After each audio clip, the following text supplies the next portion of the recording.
ಕತೆ ಕಾಗೆ ಮತ್ತು ನರಿ.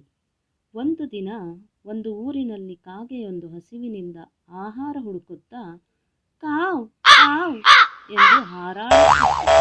ಅದು ಎಷ್ಟೇ ಸುತ್ತಿದರೂ ತಿನ್ನಲು ಏನೂ ಸಿಗದೆ ಕೊನೆಗೆ ಒಂದು ಮನೆಯ ಮುಂದೆ ಬಿದ್ದಿದ್ದ ರೊಟ್ಟಿ ತುಂಡನ್ನು ನೋಡಿತು.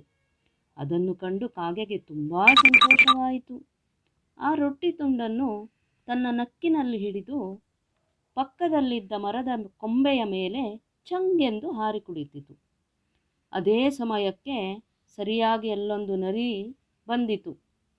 ಕಾಗೆಯ ಬಳಿ ಇರುವ ರೊಟ್ಟಿ ತುಂಡನ್ನು ಕಂಡು ನರಿಯ ಬಾಯಲ್ಲಿ ನೀರೂರಿತು. ಅದಕ್ಕೆ ಅದನ್ನು ತಿನ್ನುವ ಬಯಕೆ ಆಯಿತು. ಆದರೆ ಏನು ಮಾಡುವುದು, ಅದು ಮರ ಏರಲಾರದು. ಹಾಗಾಗಿ ಅದು ಒಂದು ತಂತ್ರ ರೂಪಿಸಿತು. ನರಿಯು ಕಾಗೆಯ ಬಳಿ ಹೋಗಿ ಹೇಳಿತು, ಹೋ ಕಾಗೆ, ನೀನು ಎಷ್ಟು ಸುಂದರ, ನೋಡಲು ಎಷ್ಟು ಚೆನ್ನಾಗಿರುವೆ. ಇನ್ನು ನಿನ್ನ ಕಂಠವಂತೂ ಕೋಗಿಲೆಯ ಕಂಠಕ್ಕಿಂತ ಸುಮಧುರ. ದಯವಿಟ್ಟು ನನಗಾಗಿ ಒಂದು ಹಾಡನ್ನು ಹಾಡುವೆಯಾ ಎಂದು ಕೇಳಿತು.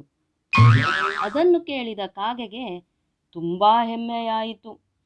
ಅದು ಕಾವ್ ಕಾವ್ ಎಂದು ಕೂಗಿತು.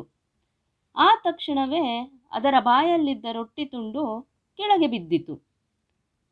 ನರಿ ರೊಟ್ಟಿ ತುಂಡನ್ನು ಗಬಕ್ಕೆಂದು ತಿಂದು ನಗುತ್ತಾ ಅಲ್ಲಿಂದ ಓಡಿ ಹೋಯಿತು.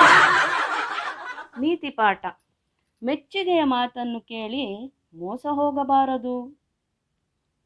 ಈ ಕತೆ ನಿಮಗೆ ಇಷ್ಟವಾದರೆ ನನ್ನ ಚಾನಲನ್ನು ಲೈಕ್ ಮಾಡಿ, ಸಬ್ಸ್ಕ್ರೈಬ್ ಮಾಡಿ.